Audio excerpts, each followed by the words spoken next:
Praise the lord. మన ప్రభు అయిన యేసుక్రీస్తు నామంలో మీకు అందరికీ శుభములు, వందనాలు తెలియజేస్తున్నాను.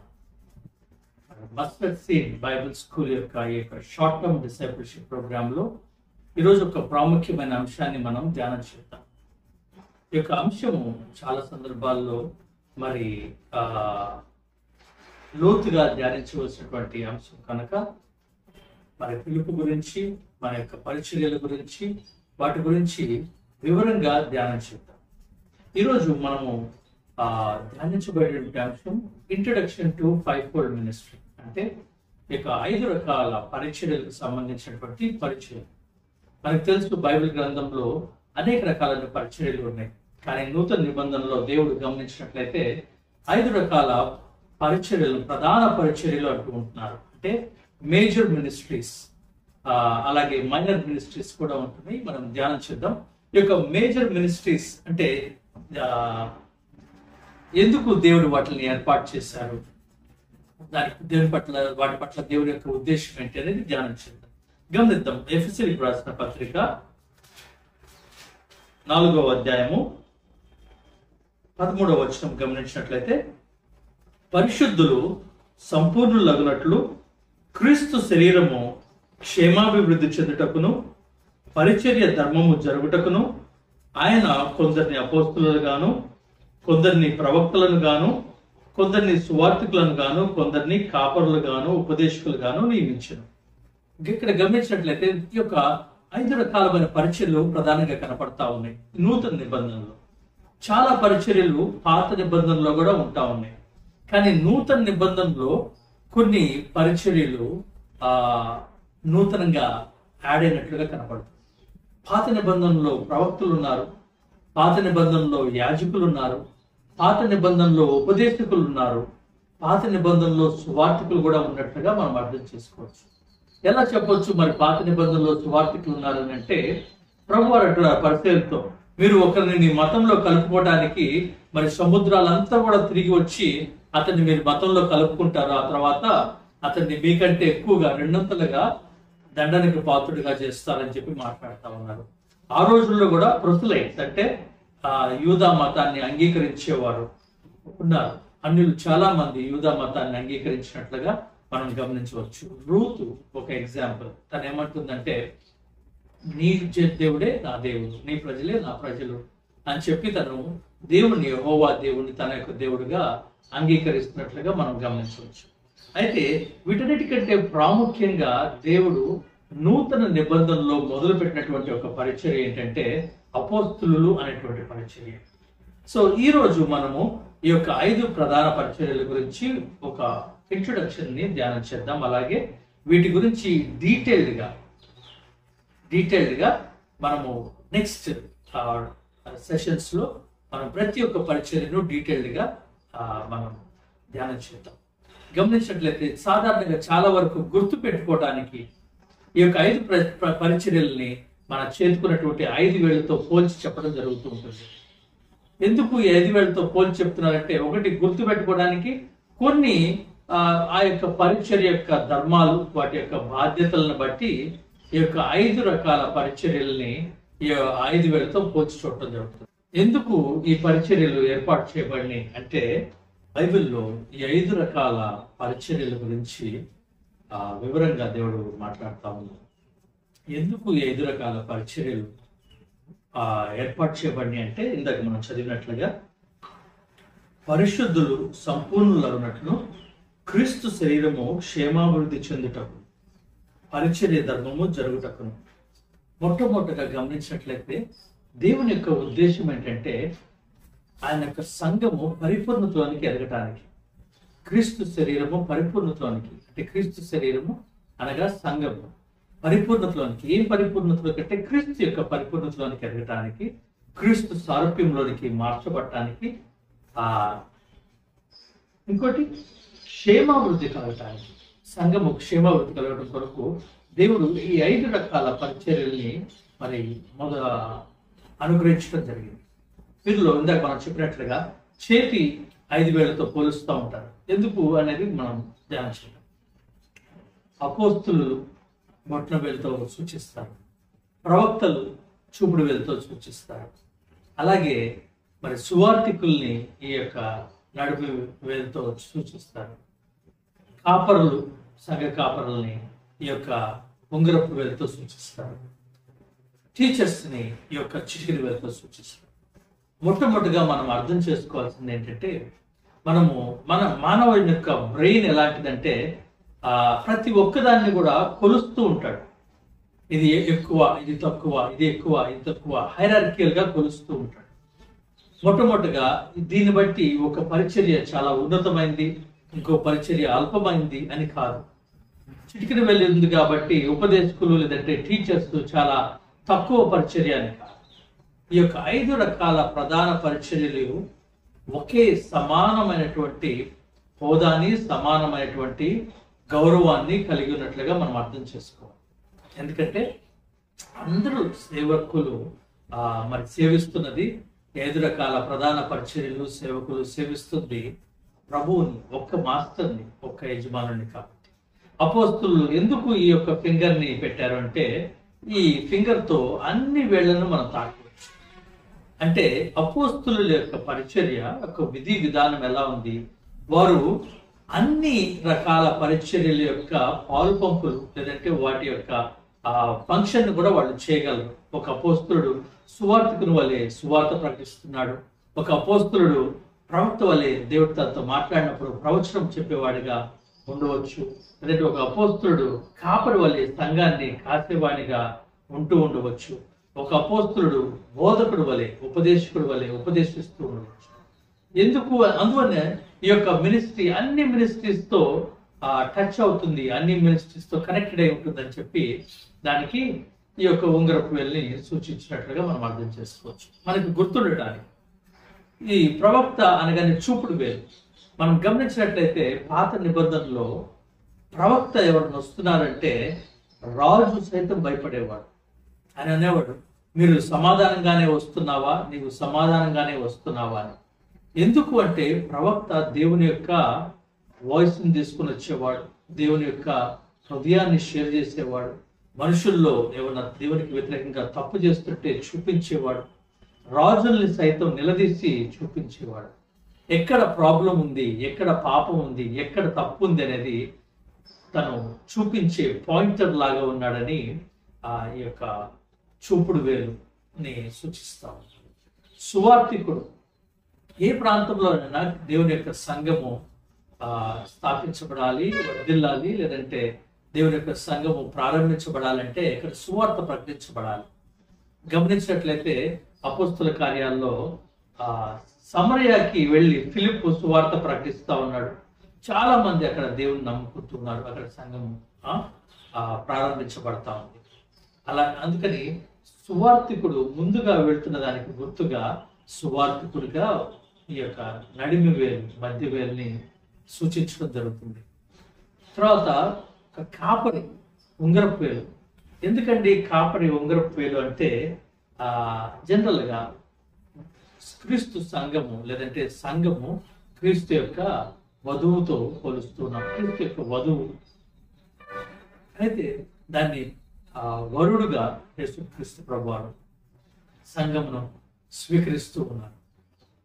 దానికి గుర్తుగా పెండ్లి ఉంగరము అంటే ఒక మ్యారిటల్ బాండ్ లేదంటే ఒక అధికారం లేదంటే ఒక రిలేషన్షిప్ కి గుర్తుగా ఈ యొక్క ఉంగరపు వేలు ఉన్నారు. ఆ యొక్క ఉంగరపు వేలుని సంఘ కాపరికి సూచిస్తున్నారు. హగ్గయిలో రాస్తూ ఉన్నారు, నిన్ను నేను నా ముద్ర ఉంగరంగా నేను చేస్తాను అని చెప్పి రాస్తా ఉన్నారు.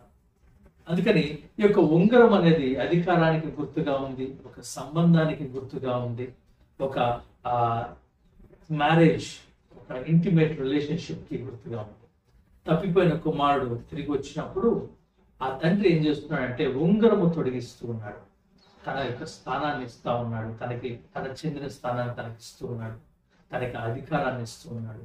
అందుకే రాజుకు ముద్ర ఉంగరము వీటన్నిటికీ గుర్తుగా ఉంది. సో సంఘ కాపరి సంఘం మీద దేవుడు ఉంచినటువంటి అధికారిగా ఉన్నాడని గుర్తుగా ఈ యొక్క ఉంగరపు వేలుని సంఘ కాపరిగా చూపిస్తున్నాడు. ఉపదేశకుడు, టీచర్, దానికి టీచర్ ఏం చేస్తా ఉన్నారు? టీచరు బైబిల్లో దాగి ఉన్నటువంటి దేవుని యొక్క మార్గాలను సంఘానికి బోధిస్తూ ఉన్నాడు, ఉపదేశిస్తూ ఉన్నాడు. బైబిల్లో చక్కటి టీచర్ ఎజ్రా. ఎజ్రా శాస్త్రులు వీళ్ళందరూ కూడా టీచర్స్. ఎజ్రా శాస్త్రి తనేం చేస్తున్నాడంటే ధర్మశాస్త్రాన్ని నేర్పించాడు ఇశ్రాయేలీయులకి. అంతేకాదు అనేక మంది నేర్పించే వారిని కూడా ఆయన తయారు చేశాడు. సో అందుకని టీచర్కి గుర్తుగా ఈ యొక్క చిటికిన వేలుని సూచించడం జరుగుతుంది. ఈ అన్ని వేళ్ళు కూడా ప్రాముఖ్యమైనవి. ఇవి కలిసినప్పుడే సంఘం. ఇవి విడిగా లేకుండా ఒక వేలు దీంతో ఒక వేలు లేకపోతే ఇంకో దానికి బలం లేదు, ఇంకో దానికి బలం లేదు, ఇన్కంప్లీట్. కాబట్టి అన్ని కూడా అవసరము అని చెప్పి అర్థం చేసుకోవచ్చు. ఇందాక మనం ధ్యానం చేసినట్లుగా దేవుడు నూతన నిబంధనలో మొదలుపెట్టినటువంటి నూతనమైన పరిచర్య అపోస్తుల పరిచర్య. అపోస్తుల పరిచర్య గురించి మనం ఇంకా లోతుగా మనం ధ్యానం చేద్దాం ఆ తర్వాత. అయితే ఈ 5 రకాల పరిచర్యలు ఎక్కడ పనిచేస్తారు? వీళ్ళు ఎక్కడ పనిచేస్తారు గమనించినట్లయితే ఈ 5 రకాల పరిచర్యలు సంఘము లోపల, సంఘము వెలుపల కదండి. సంఘం వెలుపల సువార్త ప్రకటించడానికి, లేదంటే సాక్షులుగా ఉండటానికి, వీటన్నిటికీ సంఘం వెలుపల పనిచేస్తా ఉన్నారు. అలాగే సంఘము లోపల దాకా మనం గమనించినట్లుగా సంఘము క్షేమాభివృద్ధి చెందుటం, సంఘము పరిపూర్ణతలోనికి ఎదుగుటం. సంఘము ఎందుకు పరిపూర్ణతలోనికి ఎదగాలి? అది దేవుని యొక్క చిత్తమైనది. అసలు ఎందుకు ఒక వ్యక్తి పరిపూర్ణతలోనికి ఎదగటం అంటే ఏంటి అంటే, మనము ధ్యానం చేసుకున్నట్లుగా కోల్పోయినటువంటి స్థానం, మొదటి ఆదాము ఏదే స్థానాన్ని కోల్పోయాడో ఆ స్థానానికి తిరిగి రెస్టోర్ చేయబడాడు. మన యొక్క మనస్సు, మన యొక్క దేహము, మన యొక్క రెస్టోరేషన్. ఈ యొక్క మనస్సు తిరిగి ఆ యొక్క స్థానానికి రెస్టోర్ చేయబడుతుంది. అందుకే ఆ యొక్క పరిపూర్ణతలోనికి ఎదగటానికి, క్షేమాభివృద్ధి కలుగు చేయడానికి ఈ 5 రకాల పరిచర్యలు సంఘం లోపల పనిచేస్తూ ఉండాలి.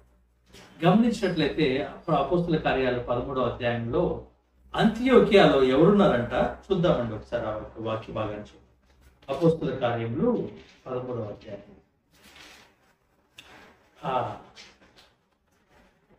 మొదటి వచనం. అంతియోకియాలో ఉన్న సంఘంలో బర్నబా, నిగిరనబడిన సుమియోను, కురేనీయుడైన లూకియా, చతుర్థాధిపతి అయిన హెరోద్తో కూడా పెంచబడిన మనయేను, సౌలు అను ప్రవక్తలను బోధకులను ఉండేది. ఈ ప్రవక్తలు బోధకులు ఎక్కడున్నారు? సంఘంలోనే ఉన్నారు. వీరందరూ కూడా కలిసి సంఘ క్షేమాభివృద్ధి కొరకు పనిచేస్తున్నట్లుగా అర్థం చేసుకోవాలి. వీరందరూ కలిసి సంఘాన్ని ఆ పరిపూర్ణతలోకి తీసుకెళ్ళడానికి పనిచేయడం దేవుని యొక్క.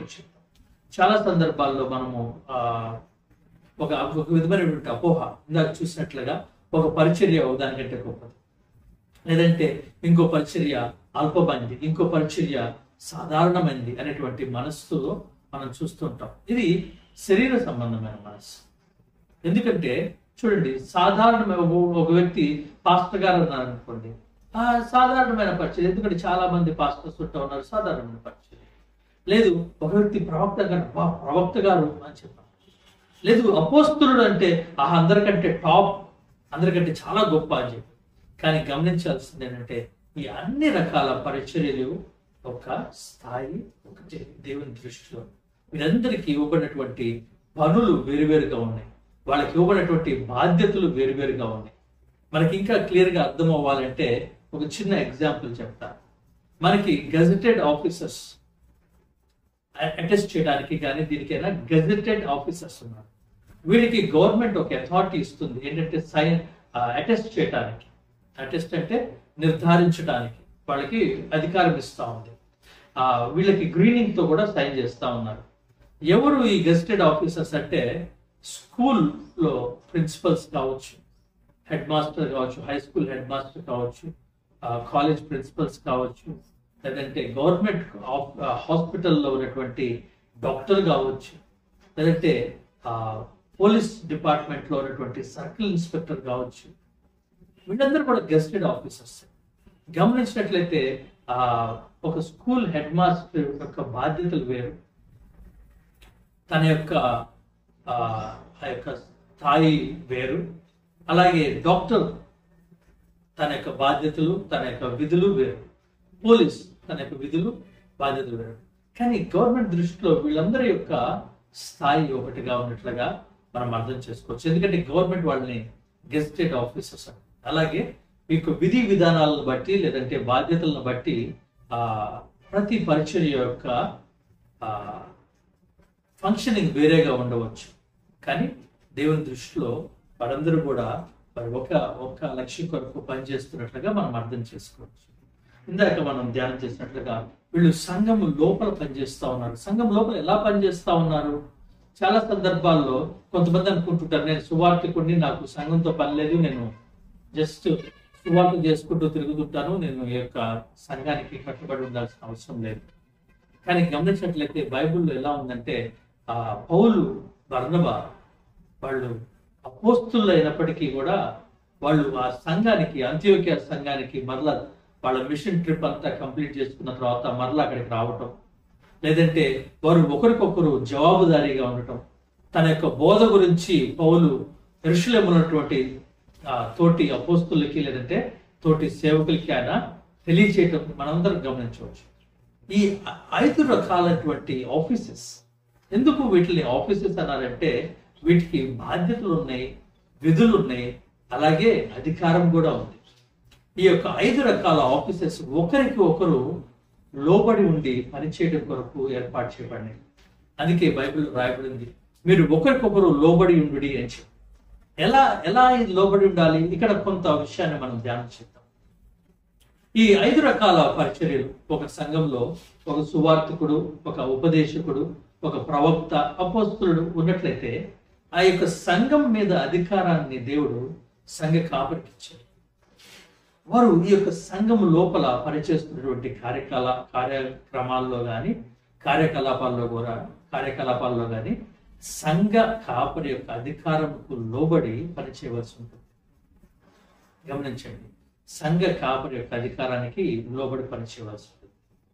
అలాగే వారు మరి ఆ యొక్క సంఘము ఒక అవుట్ రీచ్ మినిస్ట్రీకి వెళ్ళారనుకోండి, ఒక సువార్థికుడు వాటిని ఒక అవుట్ రీచ్ మినిస్ట్రీకి లీడ్ చేశారనుకోండి, అప్పుడు ఆ కాపరి యొక్క కాపరి ఆ సువార్థికుని యొక్క అధికారానికి లోబడి పనిచేయాల్సి ఉంటుంది. ఆయన ఎక్కడికి తీసుకెళ్తే అక్కడికి వెళ్ళాలి, ఆయన మైక్ ఇస్తే మాట్లాడాలి, ఆయన ఎప్పుడు సమయం ఇస్తే అప్పుడు సువార్త చెప్పాలి. ఎందుకంటే అక్కడ ఆ యొక్క పర్వ్యూలో హీఈస్ ద లీడర్. ఆయన అధికారం కింద మిగతా వారు పనిచేయాల్సి ఉంటుంది. ఫర్ ఎగ్జాంపుల్, ఒక ప్రాఫెట్ లేచి సంఘంలో మాట్లాడుతున్నప్పుడు మిగతా వారు ఆ ప్రొఫెటిక్ ఆఫీస్ కి లోబడాలి. ఎలా అంటే, ఫర్ చిన్న ఎగ్జాంపుల్, అపోస్తుల కార్యాల్లో పౌలు గారు యెరూషలేంకి వెళ్ళాలని చెప్పి పరిశుద్ధాత్మ చేత ప్రేరేపించబడి వస్తూ ఉన్నారు. అక్కడ మరి ఫిలిప్పు, సువార్తికుడైనటువంటి ఫిలిప్పుకి ఇంట్లో ఉన్నప్పుడు అగబు ప్రవక్త వస్తా ఉన్నాడు. అగబు అనే ఒక ప్రవక్త వచ్చి పౌలు గారి గురించి ఆయన ఒక ప్రవచనం చెప్తూ ఉన్నారు. ఏమనంటే, ఇదిగో ఈ నడికట్టు కలిగిన మనుషుణ్ణి వీళ్ళు యూదులు ఇలా తీసుకొని వెళ్ళి చేతులు కాళ్ళు కట్టేసి తనని తీసుకొని వెళ్ళి చాలా శ్రమలు పడతాయి అని చెప్పి చెప్తా ఉన్నారు. కానీ దానికి ముందే పౌలు గారు అంటూ ఉన్నారు, ఏమనంటే, ఇదిగో నేను వెళ్తున్న ప్రతి ప్రదేశంలో పరిశుద్ధాత్మ దేవుడు నాకు సాక్ష్యం ఇస్తా ఉన్నారు. ఏమనంటే, నాకు ముందు బంధకాలు, శ్రమలు నా కోసం కాచుకుని ఉన్నాయని చెప్పి సాక్ష్యం ఇస్తున్నారని చెప్పి అంటున్నారు. ఇక్కడ అగబు ప్రవక్త ఈ యొక్క ప్రాఫెసీ లేదంటే ఈ ప్రవచనం పౌలు గారి గురించి చెప్పినప్పుడు పౌలు గారు దానికి నాకు ముందే తెలుసు, దేవుడు చెప్పారు అని చెప్పి ఈ రకంగా మాట్లాడకుండా ఆ యొక్క ఆఫీస్ ని గౌరవిస్తా ఉన్నారు. అగబు ప్రవక్తకి ఇవ్వబడినటువంటి ఆ యొక్క ఆఫీస్ ని గౌరవిస్తా ఉన్నారు. ఇంకొక ఉదాహరణ కూడా తీసుకుంటాం. అంత్యోక్యాకి గలతీయులకు రాసిన పత్రికలో మనకు మెన్షన్ చేయబడతా ఉంది.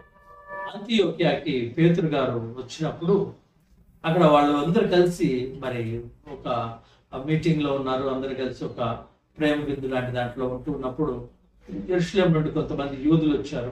ఆ యూదులు వచ్చినప్పుడు మరి పేతురు గారు వారి నుండి, అన్ని జనుల నుండి వేరే యూదులతో కలిసి మాట్లాడుతూ ఉంటుంటే అక్కడ ఉన్నటువంటి పౌలు గారు వెంటనే దాన్ని ఖండిస్తా ఉన్నారు. అయినప్పటికీ కూడా పేతురు గారు, నువ్వేంటి నన్ను ఖండించేదేంటి అని చెప్పి, నేను అపోస్తులని, పెద్ద అపోస్తులని చెప్పనట్లేదు. కానీ తను వచ్చిన ప్రాంతంలో అక్కడ ఆ అంత్యోక్య చర్చిలో మరి పౌలు గారు ఒక ఎల్డర్గా ఒక సేవకుడిగా ఉన్నట్లుగా, పౌలు గారు ఒక ఎల్డర్గా ఒక సేవకుడిగా ఉన్నట్లుగా మనం గమనించవచ్చు. ఆయన దాన్ని గద్దిస్తున్నప్పుడు తను వెంటనే తనకి లోబడతా ఉన్నాడు. కాబట్టి ఈ 5 రకాల పరిచర్యలు సంఘం లోపల, సంఘం వెలుపల ఒకరికొకరు సహకరించుకుంటూ, ఒకరికొకరు లోబడుతూ చేయవలసినటువంటి పరిచర్య. ఇంకా మనం గమనించినట్లయితే చూస్తా ఉన్నాం, క్షేమాభివృద్ధి చెందటం. ఎలా క్షేమాభివృద్ధి చెందటం? ప్రతి ఒక్కరికి ఒక రకమైన గ్రేస్ ఇవ్వబడతా ఉంది. పౌలు గారికి ఇవ్వబడిన ప్రత్యక్షతలు మరొక సేవకునికి ఇవ్వచ్చు, ఇవ్వకపోవచ్చు. చూడండి, పేతురు గారికి ఇవ్వబడినటువంటిది ఒక గ్రేస్, ఒక కృప. అలాగే పౌలు గారికి ఇవ్వబడినటువంటిది ఒక కృప. అయితే ఈ 5 రకాల యొక్క పరిచర్యల యొక్క ప్రధాన ఉద్దేశం ఏంటి అనేది మనం గమనించినట్లయితే, ఈ 5 రకాల పరిచర్యల యొక్క ప్రధాన ఉద్దేశం మనం గమనించినట్లయితే దేవుని రాజ్యం కట్టబడటం. ఎందుకు దేవుని రాజ్యం కట్టబడటం అంటే, దేవుని రాజ్యం అంటే సంఘమే. క్రీస్తు రాజుగా కలిగిన ప్రజలే దేవుని యొక్క రాజ్యం. దేవుడు రాజుగా కలిగినటువంటి ప్రజలే దేవుని యొక్క రాజ్యం. దేవుని రాజ్యం కట్టబడటం, దేవుని నామం మహింపరచబడటానికి, దేవుని చిత్తం జరగటానికి, ఇది దాని యొక్క ఉద్దేశం. అది ఈ యొక్క పరిచర్య యొక్క ఉద్దేశం. అలాగే మనం ఇందాక గమనిస్తున్నాం, ఈ యొక్క ప్రతి ఆఫీస్కి బాధ్యతలే కాదు, అథారిటీ కూడా ఉంది, అధికారం ఉంది. ప్రతి ఒక్క ఆఫీస్కి ఒక అధికారం ఉంది. అధికారం ఉన్నప్పుడు దానికి ఒక పరిధి ఉంది. చాలా సందర్భాల్లో ఈ యొక్క అధికారం యొక్క పరిధిని ఎరుగనప్పుడే ప్రాబ్లమ్స్ వస్తూ ఉన్నాయి. ఒకరి అధికార పరిధిలోకి ఇంకొకరు వెళ్ళి పనిచేయడం, లేదంటే ఒకరి అధికార పరిధిని ఇంకొకరు గుర్తించకపోవటం, వీటి వల్ల చాలా సమస్యలు తలెత్తుతా ఉన్నాయి. ఒక సువార్థికునికి దేవుడు ఇచ్చినటువంటి ఒక అధికారం, దానికి ఒక పరిధి ఉంది. ఒక సువార్థికుడు ఒక సంఘంలోకి వెళ్ళి తను వాక్యోపదేశం చేస్తున్నప్పుడు, లేదంటే ఒక సంఘము ఒక సువార్థికుడు పిలిచి తను వాక్యం ప్రకటిస్తున్నప్పుడు, అక్కడ ఉన్నటువంటి సంఘ కాపరి అధికారానికి ఆయన లోపడవలసినటువంటి అవసరం ఉంది. ఆయన తప్పక సంఘ కాపరి చెప్పిన అధికారానికి లోబడాలి. తను పిలిచినప్పటికీ కూడా అక్కడ దేవుడు ఏర్పాటు చేసినటువంటి అధికారం సంఘ కాపరి. అలా ఈ యొక్క అధికారం యొక్క బౌండరీస్ ని కూడా మనం గ్రహించాలి. ఎలా అంటే, ఇప్పుడు ఇందాక మనం తీసుకున్న ఎగ్జాంపుల్ ప్రకారం ఒక సర్కిల్ ఇన్స్పెక్టర్ గారికి ఒక అధికార పరిధి ఉంటుంది. ఆ యొక్క పరిధిలోనే ఆయన యొక్క అధికారం చేయగలుగుతాడు.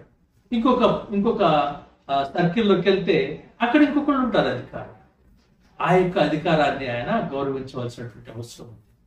కాబట్టి మనం జాగ్రత్తగా దీన్ని గమనించాలి. చాలా ప్రజెంట్ ఉన్నటువంటి ఇంకొక అపోహ ఏంటంటే, ఈ 5 రకాల మిగతా పరిచర్యలన్నీ కూడా సంఘంలో పనిచేస్తూ ఉన్నాయి. సంఘ కాపరి గారు యొక్క సంఘం మీద పెద్దగా దేవుడు ఉంచుతూ ఉన్నారు కాబట్టి అందరూ ఆయనకి లోబడాలి అనేది. తప్పక ఆయనకి లోబడాలి, కానీ ఆయన వీరందరికీ బాస్ కాదు. అందుకే మీరు ఒకరికి ఒకరు లోబడి మీరు ఈ యొక్క సంఘాన్ని ప్రభు యొక్క సారూప్యతలోకి నడిపించాలి అని చెప్పి దేవునికి వచ్చింది. అయితే అలాగే మరి ఈ యొక్క మేజర్ మినిస్ట్రీస్ గురించి మనం ధ్యానం చేస్తూ ఉన్నాం. అలాగే మైనర్ మినిస్ట్రీస్ కూడా ఉన్నాయి. ఏంటి మైనర్ మినిస్ట్రీస్ అంటే, మిగతా పరిచర్యలు కూడా బైబిల్లో మెన్షన్ చేయబడతా ఉన్నాయి. 1 కొరింథీయులకు రాసిన పత్రిక 12వ అధ్యాయం గమనించినట్లయితే 28వ వచనం చూసినట్లయితే అక్కడ ఒక మాట రాయబడతా ఉంది. మరియు దేవుడు సంఘంలో మొదట కొందరిని అపోస్తలులు గాను, పిమ్మట కొందరిని ప్రవక్తలను గాను, పిమ్మట కొందరిని బోధకులు గాను, అటు పిమ్మట కొందరిని అద్భుతములు చేయువారి గాను, తర్వాత కొందరిని స్వస్థపరచు కృపావరములు కలవారిని గాను, కొందరిని ఉపకారములు చేయవారిని గాను, కొందరిని ప్రభుత్వములు చేయవారిని గాను, కొందరిని నానా భాషలు మాట్లాడువారి గాను నియమించాను. గమనించండి, దేవుని యొక్క రాజ్యంలో అనేక రకాల పరిచర్యలు ఉన్నాయి. దేవుని యొక్క సంఘంలో అనేక రకాల పరిచర్యలు ఉన్నాయి. ఈ 5 పరిచర్యలు మాత్రమే కాదు, కానీ అనేక పరిచర్యలు ఉన్నాయి. ఫర్ ఎగ్జాంపుల్, మనం ఒకటి తీసుకుంటే మదర్ తెరీసా గారిని ఒక ఎగ్జాంపుల్ తీసుకోవచ్చు. మదర్ తెరీసా గారు ఎవరు? తను దేవుని సేవకురాలు. కానీ తను ఎవరు అంటే, ఆమె అపోస్తులుగా, సంఘ కాపరా, ప్రవక్త్రియ, లేదంటే సువార్థికురాల అని చెప్పినప్పుడు తను కూడా ఈ యొక్క మినిస్ట్రీలో ఇందాక చెప్పినట్టుగా ఉపకారం చేయవారుగా అని చెప్పవచ్చు. తను చేస్తున్నటువంటి ఆ చారిటీ మినిస్ట్రీతో అనేక మందికి దేవుడు సాక్షిగా నిలబడటం జరిగింది. అనేక మంది దేవుని వైపు తిరగటానికి తను ఒక ఇన్స్ట్రుమెంట్ గా వాడబడటం జరుగుతుంది. కాబట్టి మనం గమనించాలి, ప్రతి ఒక్క మినిస్ట్రీకి ఒక పరిధి ఉంది, ఒక బాధ్యత. సంఘంలో ఒక అడ్మినిస్ట్రేషన్ అంటే దానికి ప్రభుత్వం చేయవారు, ఇది కూడా ఒక మినిస్ట్రీ. సంఘంలో ఏదైనా ప్రోగ్రామ్స్ చేయాలంటే, లేదంటే ఏమన్నా కార్యకలాపాలు చేయాలంటే, ఏదైనా ప్లానింగ్ చేయాలంటే, ఇదంతటికి కూడా ఒక మినిస్ట్రీ. అందరికీ ఆ యొక్క తలాంత్ ఉండకపోవచ్చు, అందరికీ ఆ టాలెంట్ ఉండకపోవచ్చు, కొంతమందికి దేవుడు ఇచ్చినటువంటి ఆ యొక్క టాలెంట్. కాబట్టి మైనర్ మినిస్ట్రీస్ ఉన్నాయి, అలాగే మేజర్ మినిస్ట్రీస్ ఉన్నాయి. ఎందుకు వీటిని ప్రధాన పరిచర్యలు లేదంటే మేజర్ మినిస్ట్రీస్ ఎందుకు అంటున్నామంటే, వీరి యొక్క దేవుడు ఎంపిక చేసినటువంటి ఈ 5 రకాల ప్రధాన పరిచర్యలు పూర్తిగా దేవుని యొక్క రాజ్య నిర్మాణం కొరకు వారు తమ యొక్క సమయాన్ని, శక్తిని, సమస్తాన్ని వినియోగించవలసినటువంటి అవసరం. ఈరోజు మనం ధ్యానం చేస్తూ ఉన్నాం ఈ 5-fold మినిస్ట్రీ గురించి. రాబోతున్నటువంటి సెషన్స్ లో ప్రతి మినిస్ట్రీ గురించి ఇన్ డెప్త్ గా మనం ధ్యానం చేయబోతున్నాం.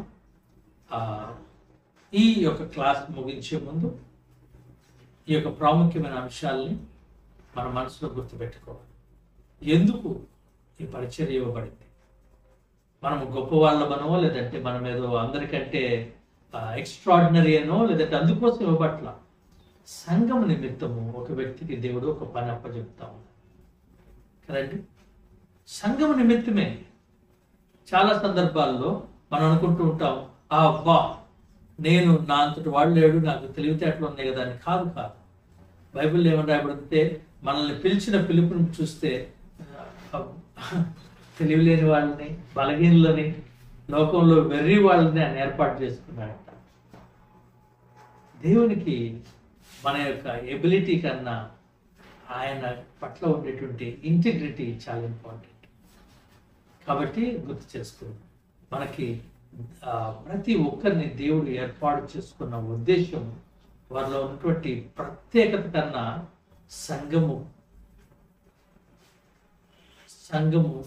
ఎదగటానికి, సంఘము క్షేమాభివృద్ధి జరగటానికి, సంఘము పరిపూర్ణతలోనికి ఎదిగించడానికి. చాలా సందర్భాల్లో ఈ యొక్క మినిస్ట్రీస్ పనిచేయట్లేదు. సంఘంలో పనిచేస్తున్నా కూడా విశ్వాసుల్ని చిన్నబిడ్డలుగానే ఉంచుతూ ఉన్నారు.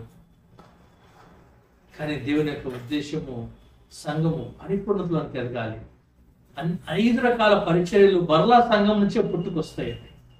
అపోస్తులు ఎక్కడి నుంచో రారు, సంఘం నుంచే వస్తారు. ఇందాక చదువుకున్న అపోస్తుల కార్యాలు 13వ అధ్యాయానికి ముందు పౌలు గారిని ప్రత్యేకించండి అని చెప్పి పరిశుద్ధాత్మ దేవుడు చెప్పిన తర్వాత అపోస్తులుడిగా ఆయన పంపించబడతా ఉన్నాడు సంఘం ద్వారా.